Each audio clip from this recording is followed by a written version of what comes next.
Live from downtown Detroit, home of WDIV and Click on Detroit, Local 4 News Today starts now. An off-duty Detroit fire sergeant gives his life saving girls from drowning in the Detroit River. Now we're hearing from a man who jumped in alongside him. Tense moments downtown as protesters take to the streets and demand the end of federal agents in the city. And taking a look outside, we're in for another steamy day, but could see some rain on the horizon. Okay, so our technical director reminded me, it's not George, it's Webster. Oh, that's right. It was so basic. It's way more punny than that, right? It's Webster. Webster's hanging out. I mean, it's going to be a gorgeous day. You want to be outside for this, right, Andrew?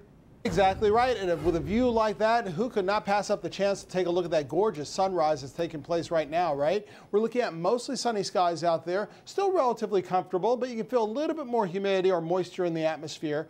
That may lead to the chance of an isolated shower or thunderstorm this afternoon, but that's really going to be, those are going to be few and far between. There's a better chance of partly to mostly sunny skies than cloudier skies for today. 85 degrees, there's a great chance that everyone will feel the heat today. Temperatures easily in the middle and upper 80s again, just like yesterday.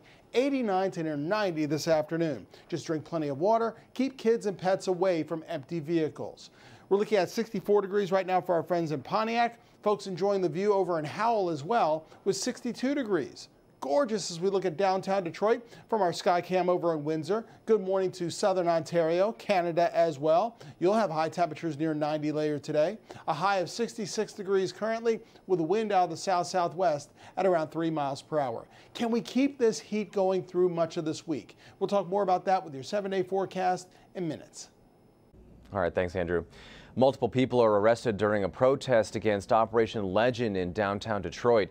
Detroit Will Breathe organized the protest to speak out against the federal agents who were sent to Detroit by the Trump administration to assist with the increasing gun violence. Around 70 to 100 people gathered to block Woodward between John R. and Grand River around midnight. Police gave several warnings before using tear gas to scatter the crowd. There's no word on how many people were arrested. And family and friends are mourning the loss of Detroit fire sergeant who gave his life trying to save 3 girls from drowning. He is a hero. 48-year-old Detroit fire sergeant Savad Johnson went missing Friday night after trying to rescue a group of girls in the Detroit River off of Belle Isle. It's believed he may have been dragged underwater by a rip current. Johnson was a 26-year veteran of the fire department and a second-generation firefighter who was awarded a Medal of Valor in 2017. On Saturday, the executive fire commissioner, the mayor, and Johnson's younger brother honor his courage. He practiced what he preached last night in front of his daughter. He went out to rescue that child. It's tragic, but he lived what he spoke about. Sergeant Savad Johnson is the best of the best.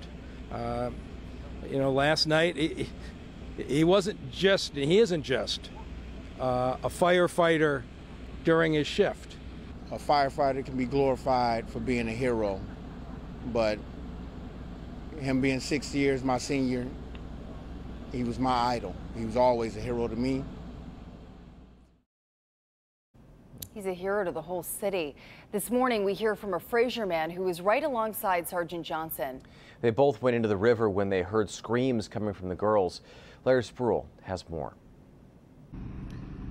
We met at the very spot where he jumped into the river to save those 3 little girls, also the same spot where Sergeant Johnson drowned. Now, during the interview, he was very upset, almost sick to the stomach at times as he discussed those heroic yet horrific details.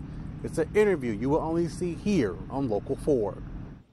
I seen them struggling. I seen 3 heads out there. So I decided to take it into my hands and go out there and go give the girls assistance because I don't want to see anybody like that die. Matthew Fromm is only talking to Local 4. He's recalling what happened here in the Detroit River on Belle Isle Friday night when 3 girls almost drowned. Fromm tells me he immediately jumped in the water with another man right behind him. That man, Detroit firefighter 48-year-old Savad Johnson. Johnson was there with his 10-year-old daughter. Mr. Johnson also assisted me. He was right behind me, and there was a boat out there, and we all went to the girls and did our best to get to them. Fromm says he got to one of them first, the other two rescued by a man in the boat nearby.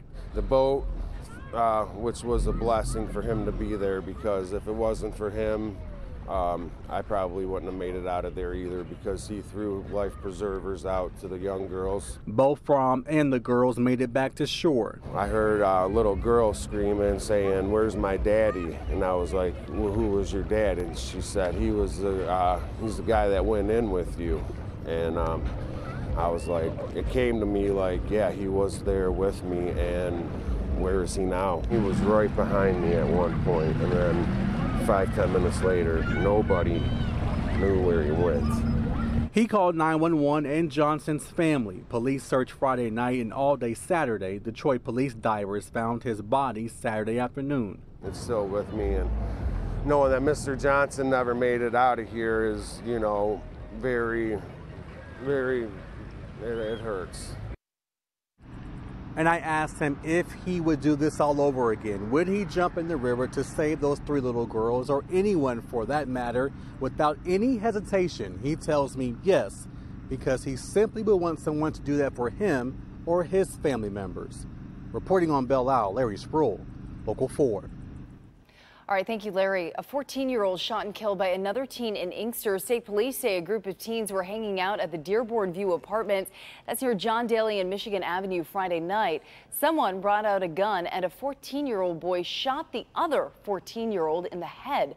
The teen was taken to the hospital and died. The alleged shooter is in custody. Police say the mother was at home at the time, but she was asleep. Police are still investigating. A 7-year-old girl is expected to be okay after being stabbed in Detroit's News Center. It happened on Pallister near the Lodge and Grand Boulevard, right by Henry Ford Hospital. We're told the girl's grandmother heard her scream and found her with stab wounds. She was with an 18-year-old family friend who ran from the scene. Police are still looking for him this morning. The girl was taken to the hospital. We're told she's in stable condition. The Detroit police are looking for a suspect and a person of interest after a double shooting in Greektown. It happened August 17th near Randolph and Monroe Street. A 24-year-old man and a 34-year-old woman were hit after 2 men began firing shots at one another. Both gunmen fled and the victims were taken to the hospital and are listed in stable condition. Police are looking for the suspect pictured here. Take a good look. And a person of interest who was seen with that suspect the night of the shooting. They're also looking for that person. If you have any information, you're asked to call 1-800-CRIME-STOPPERS. And out of the coronavirus, with an increase in cases likely caused by problems with the reporting system. Yeah, in the state's latest update, there are 953 new cases in Michigan. However, the state says because of a reporting glitch, some of those cases should have been included in the previous day's numbers. Daily case counts over the next few days are expected to be higher because of the problem. We lost another 11 lives, but 8 of those came from a review of records. Central Michigan University is threatening to suspend students who attend large parties as COVID cases spike on campus. It's another one of these stories. A video is surfaced online showing police breaking up a party at a Deerfield Village apartment near campus.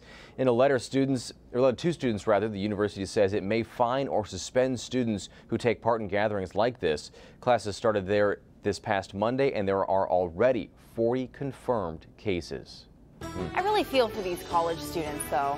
I mean, I do too. It was one of the things that we've been talking about this week with people at the U of M. You know, is this push me, pull you between how much is the university able to restrict students and how much are they just not going to listen? Well, I mean, I was feeling more for like you want to party, you want to be with your friends. Absolutely. Like you're just going to kind of want to do that as a college kid. Yeah. It's tough, but we got to stay safe. Still much more to come on Local 4 News today. But first, let's check back in with Andrew because Andrew, it could be a scorcher out there today.